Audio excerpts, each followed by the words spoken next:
a long pass, though, to Moss, and he'll stuff it at the other end. Off to Farrell, no look pass, gets it to Payne, puts it up and in. Sapp sees an opening, stuffed it. Moss the lob for the alley-oop. He'll drive to the hoop and stuff it. Sapp leads a fast break. He finds Farrell. He stuffs it in.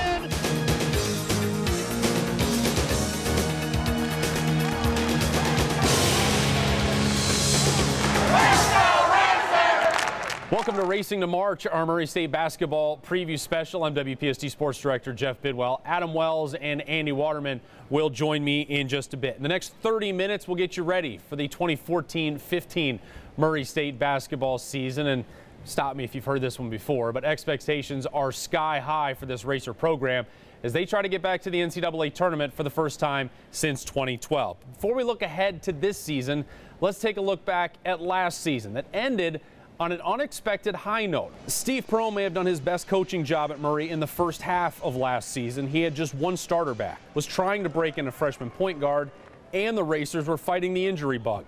It was a perfect storm early on. After a 25-point loss at St. Mary, the Racers headed into December at 2-5, and they still hadn't beaten a Division I opponent yet.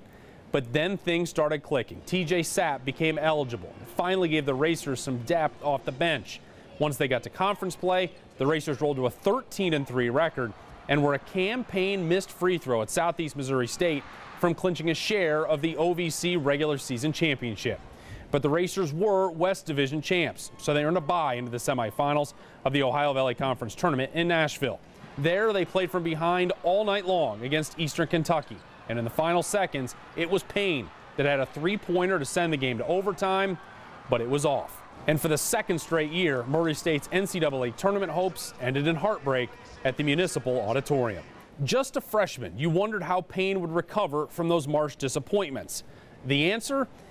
Very well. Racers accepted an invitation to the CollegeInsider.com tournament, the CIT, and they rolled right along. First on the road at Missouri State, Payne hit the game-winning bucket to beat the Bears. Thanks to a scheduling snafu with the tournament, Racers got an unexpected home game in round 2. Where they blitzed Nebraska-Omaha. They then ripped Towson in the quarterfinals and took down Pacific in the tournament semis. And then in the championship game against Yale, in front of a national television audience, the Racers beat the Bulldogs 65-57, winning the CIT championship.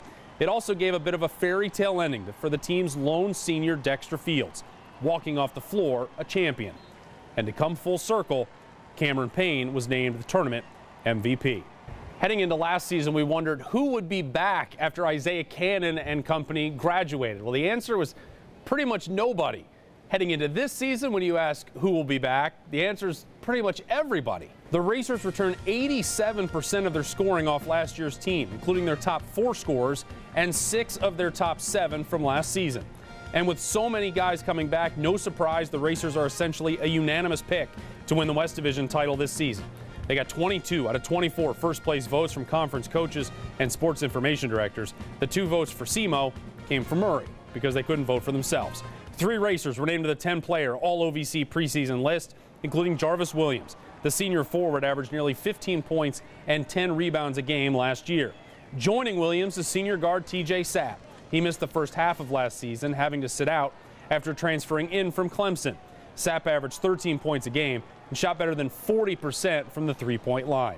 And last but not least, Cameron Payne, the reigning Ohio Valley Conference Freshman of the Year. He was named OVC Preseason Player of the Year for 2014-15. He's the first sophomore to earn that award since they started giving it out in 1993. My tag team partner Adam Wells joining us now. A year ago at this time, we didn't really know what to expect out of Cam Payne. Didn't even know who Cameron Payne was. Everybody knows who Cameron Payne is now. Yeah, no one's going to be overlooking Cameron this year, and I was able to talk to a lot of the OVC coaches at OVC Media Days a couple weeks ago. They all told me they are game planning for him, and there's no one that's going to overlook him, and basically goal number 1 to stop Murray State is stopping Cameron Payne. The shot clock down to 6. Payne, 3 for the lead, and it's gone. It's a 4-point lead. Last year, Cameron Payne put his name on the map, and at the same time, put his name on the radar of every coach in the Ohio Valley Conference. That's a guy who can play in the NBA. I mean, he just, to me, he looks like that kind of guard. There's not many guys that the game revolves around like him. As I said last year, he's Murray State's next Isaiah Cannon. He's that talented. And because of that praise, Payne has a huge target on his back, which is fine with him. That puts me in a better position as myself because I'm getting better because I know other people are getting better from me. In conference play, he averaged 18 points per game, and most believe he can easily add to that number. You got to try to contain him, but he doesn't mind just stepping up and popping it. He's not a terrifically high percentage three-point shooter, so if you're going in at 40%, they're going to beat you. Although the biggest impact they say he has on the game could be with his confidence. I think the thing that was most impressive with him is that he had a lot of swag to him. You know, he was very confident in what he could do. I have the utmost respect for the kid. I think he's got great savvy, great head on his shoulders, and he's the ultimate leader, and I think Murray's going to go as far as he goes. And Cam knows where to draw the line between confidence and cocky. I can't go around bragging, you know, doing all that because then I'm going to look as a selfish teammate, and that's not me at all. It's going to be really hard to key in on one guy on our team because we're very talented. But once the season begins, he will be the focus. This year, we'll know where he is. You can trust me.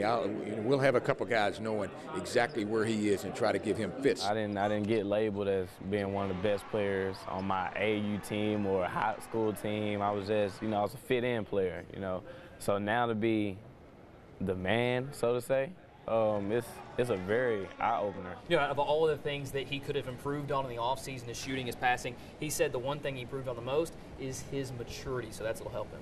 The other thing that's going to help him, he's a whole lot bigger than he was. He spent some time in the weight room this summer. It's certainly going to help him as we go. Adam, thank you very much. One of the storylines throughout the fall has been the health of senior big man Jonathan Farrell. He tore a muscle in his hip back in August.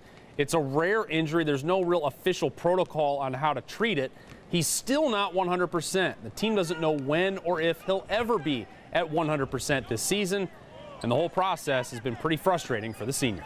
Well, you know, I just got to stay focused, be there for my teammates, motivate them while I'm on the side. You know, I may be in practice, or coach put me to the side just to rest me. I got to be there for my teammates to motivate them, tell them keep going. Good job, Flomo, good job, Jarvis, you know, just to let them hear my voice as a leader. He want to play so bad. We had practice, coach told him to get out. He frustrated, but Coach Kane's like, man, it's all right, you're gonna be there at the end, you're gonna be there. But we all telling them just take your time. Practice, yeah, it's for you to get better, but he said he don't want to get out of shape. But I don't feel he's gonna get out of shape because he want to play so bad. But everyone on the team telling him just take your time. When the game come around, you're gonna be playing. If Farrell can be even close to 100% this year, he and Jarvis Williams will provide arguably the best front court in all the Ohio Valley Conference. A real wild card for this Racer team this year is sophomore guard Justin Seymour. He sat out last season after transferring in from Utah, where he played sparingly as a freshman.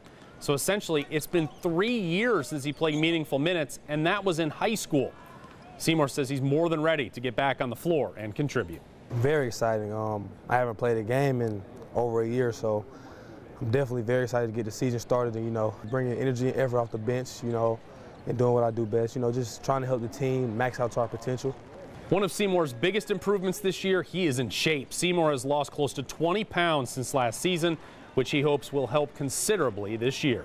Well, with all the preseason talk this year about Payne and Williams and Sapp, there's one racer who seems to be flying a little bit under the radar, and that is Jeffrey Moss. The junior wingman can do a little bit of everything. He can run the floor, get to the basket, step outside and hit the three, where he hit 38% last year. One of Murray's most consistent players a season ago. He scored in double digits in 9 of their final 11 games, and his teammates are expecting big things out of Moss this year. He's definitely honestly here. Moss don't need any type of acknowledgement. He don't need any type of praise or anything like that. Moss is going to do what Moss do. Moss is a player. You know what you're going to get out of Moss every night. He's going to actually come out. He could be a guy that could play 1 through 4 because he's such a smart guy. He can remember almost every position plays, and he know how to make all the right passes and all the right decisions. And if you leave him open, you better believe you might as well just get back on defense because he's just a dead-eye shooter. Shoot a tray ball in your face and you won't think it's coming. We call him the mouse. He's like a quiet mouse. He don't talk that much. He don't really talk too much. I put him as a silent assassin. He makes his presence known on the court. He's like a quiet assassin. He one of the keyest players on our team, but no one really realizes it.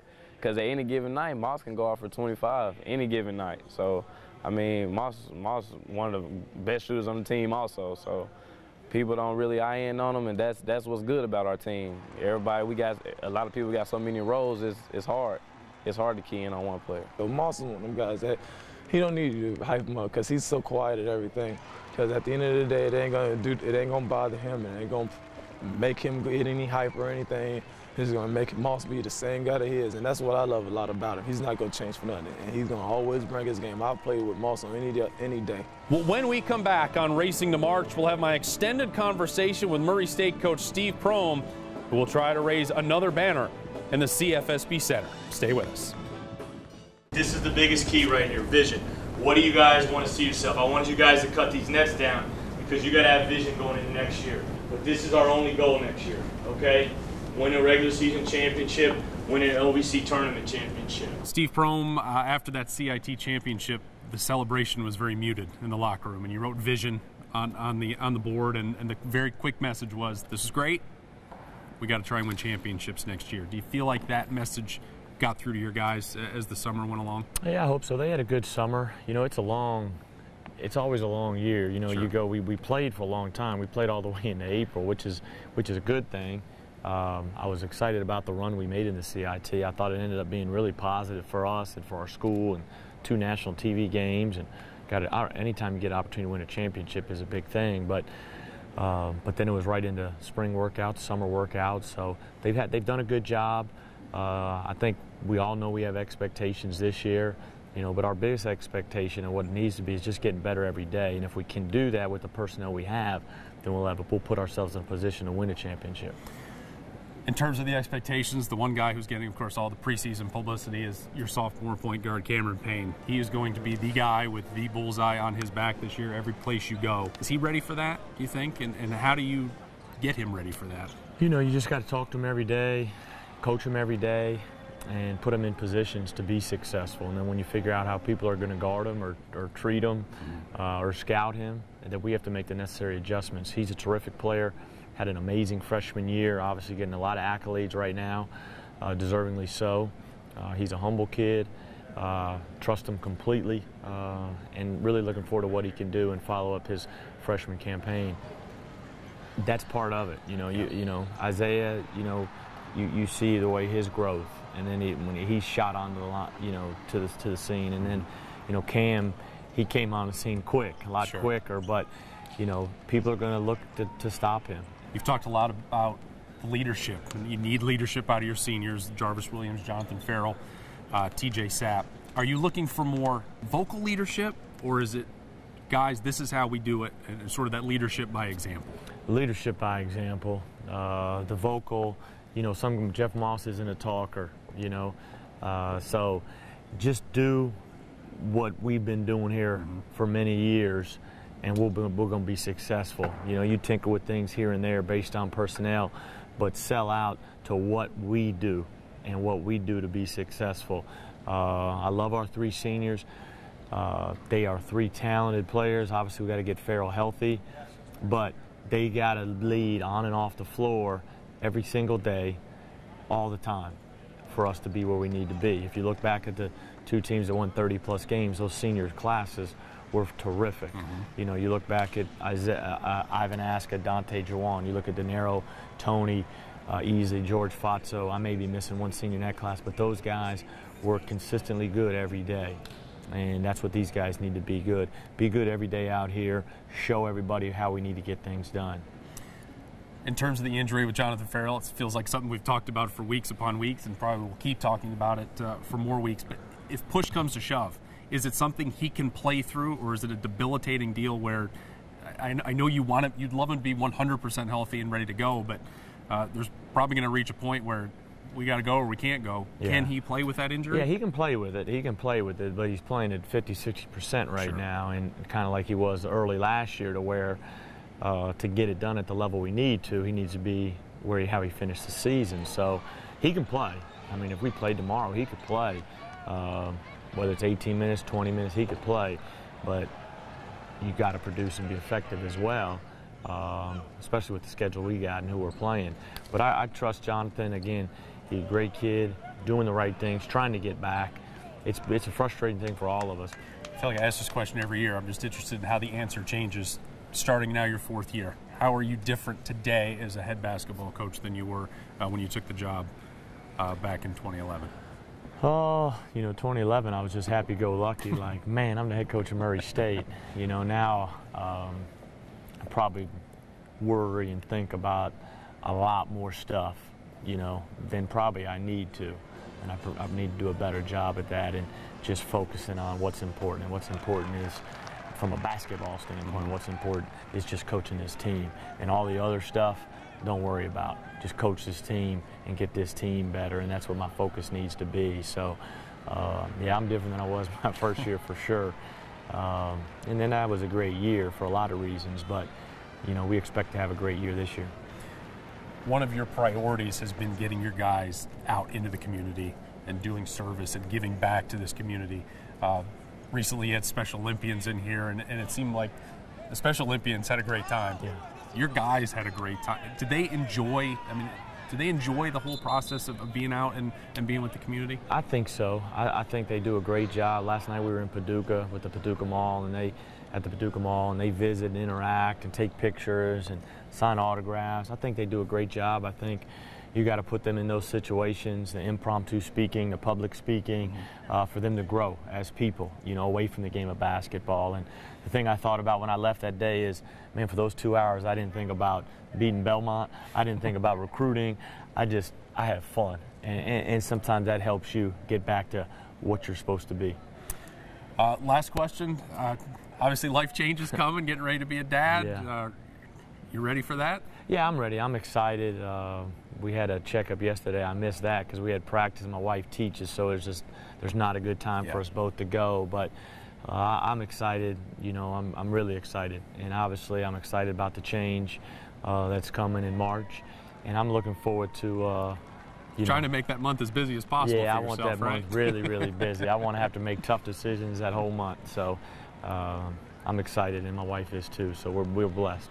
Well, when we come back on Racing to March, we'll check in with one member of the Murray State basketball program. You've probably seen a bunch, but you may not know his name. But he's somebody everybody loves having around. Stay with us.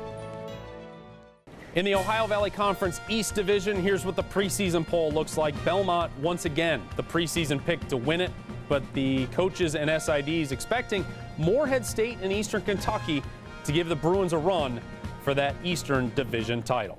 Andy Waterman with us now, and there's so many people involved in this program besides just the coaches and the players. One maybe more popular than anyone else in this building, and he goes by the name T-Money. T-Money. Terrence Miles is his real name, and he is one of the most popular people, as Jeff said, around the team, and they all give him grief for being here longer than anybody. There are certain staples at Murray State basketball games. The Racer Band. Check. The mascot Dunker. Check. And roaming the sidelines, manager Terrence Miles, known to everyone on the team as T-Money. Check. Money is a big-time racer. He's a racer at heart. T-Money, that's my guy, man. He's definitely a positive factor on this team. He plays a big role. He gives this team culture. He gives this team laughter. He says he one of the key components of our team. On game days, Miles is in on every huddle and celebration. Behind the scenes at practice, he prides himself on being one of the most dedicated guys on the floor. Coach Perome, he wants something to be done quick, and if he says I need something done fast, I'm gone. Money will run through a wall for you. Coach Pierre said Money run to the locker room and get something. Money will run a 4-2 to go get it. He's like Speedy Gonzalez. For him to be that big, I didn't know he could run that fast. He just brings energy every day. It's fun to be around him. So he's flying around with the pad, and he's just always involved in something. So it's definitely fun always being around T-Money. He also has a reputation for being one of the most reliable guys you'll ever meet. Anything you need, Money's there. You need to come in 1 o'clock in the morning, rebound, Money's there. You need someone from the laundry room to be washed real quick, Money's there. Anything you need, Money is there. Yeah, he's definitely reliable. T-Money is one of the guys. He's almost like a big brother to us. And we appreciate everything he does for us. Miles has been with the team since 2006 and constantly gets grief from players about being there for so long. So why has he stuck around the program for 8 years? God didn't tell me to leave yet, because if I try to leave, I might not be happy. I'm just waiting on the answer from God if I should leave or not. A lot of the players said they really wouldn't know what this program would be without T-Money, and that they don't see him leaving anytime soon. If there's one thing we know about Terrence Miles, no one loves this Murray State basketball program more than him. Andy, thank you. When we come back, we'll wrap things up on Racing to March and take a look at what Racer fans can expect in terms of the schedule. Stay with us. Racers are the CIT championships, and forever, the 2013-14 Racers will be known as the team that won the CIT. Well, Murray State, one of the few teams in the country last season to be able to win their final game, but last season is now officially in the past. Time to look ahead to this year, and we're just 6 days away from the start of the 2014-15 season. You can certainly argue that season opening game, if you take away the 2012 Bracket Buster game against St. Mary, of course that game was just given to Murray State. But you can argue the Houston Cougars coming in here, it is the biggest non-conference game ever in the history of this building. The Cougars, led by head coach Kelvin Sampson, making his return to the sidelines in the college game, the former head coach at Oklahoma and Indiana.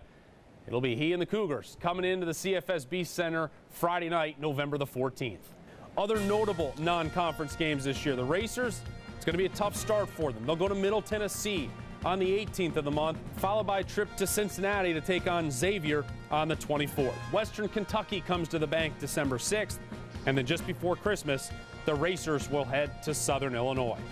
Let's not forget the Challenge in Music City Thanksgiving weekend. 3 games in 3 days. Portland, Valparaiso, and Drake in the Muni. And the Racers get an invaluable chance to play in the same building they'll be in come March for the Ohio Valley Conference Tournament. For the 5th straight year, we'll be with this Murray State team every step of the way, at home, on the road, and everywhere in between. For Andy Waterman, Adam Wells, I'm Jeff Bidwell. Thanks for watching, and remember, don't blink. March will be here before you know it.